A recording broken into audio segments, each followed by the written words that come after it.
Le premier signe fut le silence. Un silence si absolu qu'il vous perçait les tympans, un silence qui n'était pas naturel dans un village comme Avonwood, où le vent chuchotait toujours entre les pins et les cloches de l'église sonnaient chaque heure avec ponctualité. Le silence est arrivé avec le brouillard. Au début, le brouillard n'était qu'un voile blanchâtre qui rampait timidement depuis le cimetière, comme un fantôme indécis. Mais il devint vite plus dense, plus opaque, jusqu'à ce que Avonwood soit englouti dans une mer laiteuse qui effaçait les limites entre la vie et la mort. Le shérif Brody, un homme buriné par le soleil et les tempêtes de la montagne, fut l'un des premiers à remarquer que quelque chose n'allait pas. La radio de sa patrouille crépitait de parasites, les animaux hurlaient avec une peur viscérale et l'air était devenu lourd, imprégné d'une odeur de terre humide et quelque chose d'autre. Quelque chose de putréfié. Brody se dirigea vers le cimetière. Les pierres tombales, normalement visibles depuis la route, étaient maintenant cachées derrière le brouillard. À mesure qu'il approchait, le silence devenait encore plus oppressant. Il arrêta la patrouille devant les portes en fer forgé, maintenant couvertes de rouille et de toiles d'araignée qui semblaient palpiter. Il sortit du véhicule, sentant un frisson qui ne venait pas du froid. Le brouillard tourbillonnait autour de lui, comme s'il essayait de le toucher, de l'envelopper. Il sortit sa lampe de poche et l'alluma, mais le faisceau de lumière pénétrait à peine l'épaisseur. « Bonjour » cria Brody, la voix tremblante. « Je suis le shérif Brody. Est-ce que quelqu'un est là » Le silence répondit. Il s'aventura dans le cimetière, la main sur la crosse de son revolver. Les pierres tombales émergeaient du brouillard comme des spectres, leurs noms et dates gravés dans la pierre érodée. Soudain, un son. Un grattement. Comme de la terre remuée. Brody pointa la lampe de poche vers l'origine du bruit. À quelques mètres de lui, une tombe. La tombe de Caleb Millet, un homme mort il y a 15 ans dans un accident de voiture, était ouverte. La pierre tombale, une lourde dalle de granit, avait été déplacée sur le côté. Une peur froide, primaire, s'empara de Brody.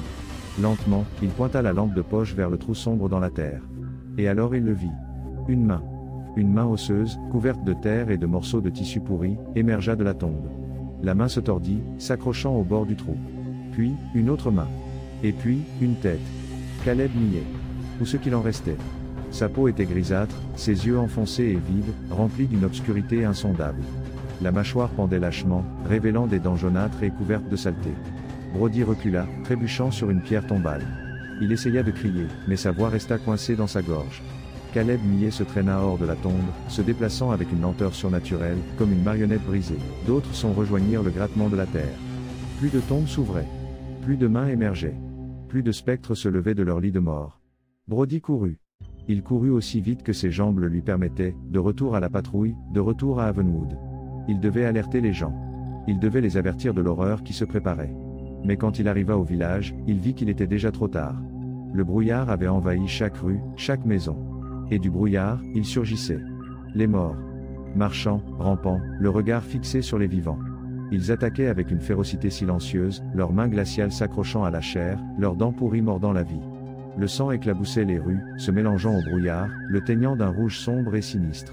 Brody essaya de lutter, tirant son revolver sur les morts, mais les balles semblaient n'avoir aucun effet. Il continuait d'avancer, implacable, affamé. Il se réfugia dans l'église, avec quelques survivants. Le père Michael, le visage pâle et les yeux remplis de terreur, essayait de les consoler avec des prières. Mais les prières ne semblaient faire aucune différence. Les morts assiégèrent l'église.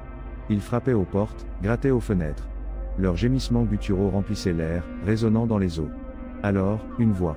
Une voix grave, profonde, qui semblait émaner du brouillard lui-même. Nous reprendrons la vie qui nous a été volée. La porte de l'église s'ouvrit d'un coup. Les morts entrèrent, inondant le sanctuaire. Brody vit le père Michael tomber, les yeux remplis d'incrédulité tandis qu'une main putréfiée lui arrachait la gorge. Brody sut que c'était la fin. Il n'y avait pas d'échappatoire. Avonwood était perdu. Il ferma les yeux, attendant l'inévitable. Mais au lieu de la douleur de la mort, il sentit quelque chose d'autre. Un froid intense, une obscurité profonde qui l'enveloppait complètement. Il ouvrit les yeux. Il était debout dans le cimetière, entouré de brouillard. Les tombes étaient ouvertes. Les morts le regardaient. Alors il comprit. Le brouillard ne les avait pas seulement ramenés à la vie. Le brouillard les avait unis. Le brouillard était la conscience collective des morts, leur soif de vengeance. Et maintenant, il en faisait partie. Le brouillard l'invita à se joindre au cœur. Il lui proposa de se joindre à sa vengeance. Brody sentit une vague de rage, un désir incontrôlable de faire payer aux vivants la vie qu'il avait perdue. Il accepta l'invitation. Et alors, Brody rejoignit les morts. Il marcha vers Avonwood, les yeux vides et le cœur rempli de haine. Le brouillard du règlement de compte était arrivé. Et personne n'échapperait. parce que le brouillard n'amenait pas seulement les morts. Le brouillard les créait.